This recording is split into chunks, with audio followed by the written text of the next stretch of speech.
Hello, everyone. I'm Rihanna Begg, Senior Editor with Machine Design. I'm joined today by Erik Schluntz, co-founder and Chief Technology Officer at Cobalt, which builds autonomous security robots. Erik is joining me to talk about current trends and how advances in artificial intelligence, or AI, will impact robotics and writing and language automation and jobs in 2023. Thank you so much for joining me, Erik. Absolutely. It's a pleasure to be here. You know, I read from your bio and on LinkedIn and everything that I could find around you that you have worked on SpaceX's flight software team as well as on Google X's smart contact lens project. Fascinating projects for sure. Can you tell me a little bit more about your work experience and how you landed at Cobalt? Yeah, absolutely.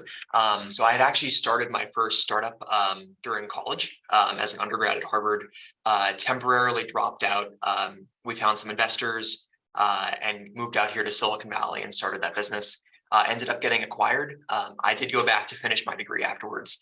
But I think that experience taught me that I didn't want to just do software for the rest of my life. I really wanted to do something that combined software and hardware. And I found that the most rewarding, as I'm sure a lot of your audience does too, that writing software that moves the physical world or changes hardware is really exciting to me. And that's sort of going through Google and then SpaceX, really helped me hone those skills. And then I started Cobalt Robotics in 2016. That's awesome. You know, one of the things that I cover a lot, or at least that I'm following a trend on, is this idea of a multidisciplinary engineer. And that certainly speaks volumes about the work that you do. Just outline for me again the different paths that you followed. I know that you have your degrees in electrical engineering as well as, you tell me. Yeah, absolutely. So yeah, even in college, I really loved sort of being interdisciplinary. And I think robotics is a field that really rewards that. A lot of other fields will really pressure you into specializing and working on just one little niche. But robotics is so interdisciplinary that you need to understand the software, the mechanical hardware, the electrical design, as well as the human factors and the economic factors in order to create a solution that works and sort of solves across all these domains. So even back in college, I was very intentional about trying to take a wide diversity of classes. A lot of computer science, but also electrical engineering, mechanical engineering, and economics. That's fantastic. So this brings you to Cobalt and brings it all together. So tell me about what you do at Cobalt and how you actually approach the design and development of a security robot. Yeah, absolutely. So as you said, Cobalt builds and operates autonomous security guard robots. So these are robots, very friendly, that will patrol through an office building or a warehouse, looking for anything out of the ordinary. And if we see something strange, which could be a person after hours, or it could be a door that's propped open, we'll send an alert to our own staff of human operators who can respond and intervene just like a security guard would on site. And that could be anything from just filing a work order ticket of, hey, something is wrong here that needs to get fixed the next day, up into calling the police. And so that's basically what we do. And one of my favorite things about Cobalt is that we don't just build the robots, we operate them as a service for our customers. And that keeps us really involved with it. And basically, we almost are our own customer. We're the ones that are using the robots and can make sure that they work really well and have all the experience of doing that. And for the end customer, they just get nice sort of security that happens to be provided by a robot, but they don't need to know anything about robots. We do all the service and maintenance and operations of it ourselves. Okay, so just to build on that a little bit, when you say security that's provided by the robot, what exactly is the security part? Can you just elaborate on that? Yeah, so just like what a human security guard would do, a lot of what they do is walk through a space looking for anything out of the ordinary. And part of that is looking for people, and part of it is going through these large checklists for their facilities. Things like OSHA safety checklists, finding doors that are open, finding windows that have been left open. Those are kind of the things that a security guard actually does. And what we like to say is that it's all these little details that add up to healthy security. It's not tackling bad guys. It's making sure the door gets closed so that the bad guy doesn't get in at the beginning. Okay. And yeah, our robot can basically do all of those just like a human would. All right, more about that in a bit. Yeah, so that brings you to the question, will the robot take my job? So AI will impact jobs, and we're seeing the trend where we're seeing the impact more on white collar work as opposed to what we thought would be blue collar work in past research. What are you seeing along this trend? Yeah, yeah. So I think this is a really fascinating topic. And I think 5 years ago, everyone thought that by now, truck drivers and taxi drivers would all be out of a job, replaced by self-driving cars. And that clearly hasn't materialized. It's going slower than expected. But I think people think of they think of blue collar work as something that can be automated because a lot of it has been automated in the past. But the interesting thing about AI is that it is best at things that humans are bad at. There are these very complementary skill sets. Like one of the earliest things that AI was amazing at was chess. And before this happened, people thought, oh, chess is the pinnacle of human intelligence. And it's very funny that AI actually was really good at that even 50 years ago, but really couldn't do very, very basic things that humans take for granted.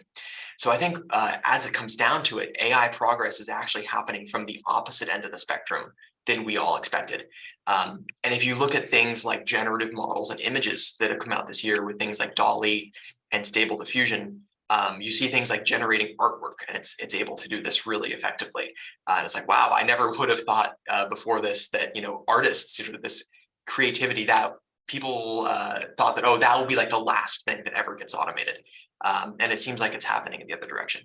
However, I'm optimistic that these things are not going to replace jobs, but augment them. And just like Photoshop did not put artists and painters out of a job, it just gave them a new tool to use so that they can make digital art, they can make illustrations.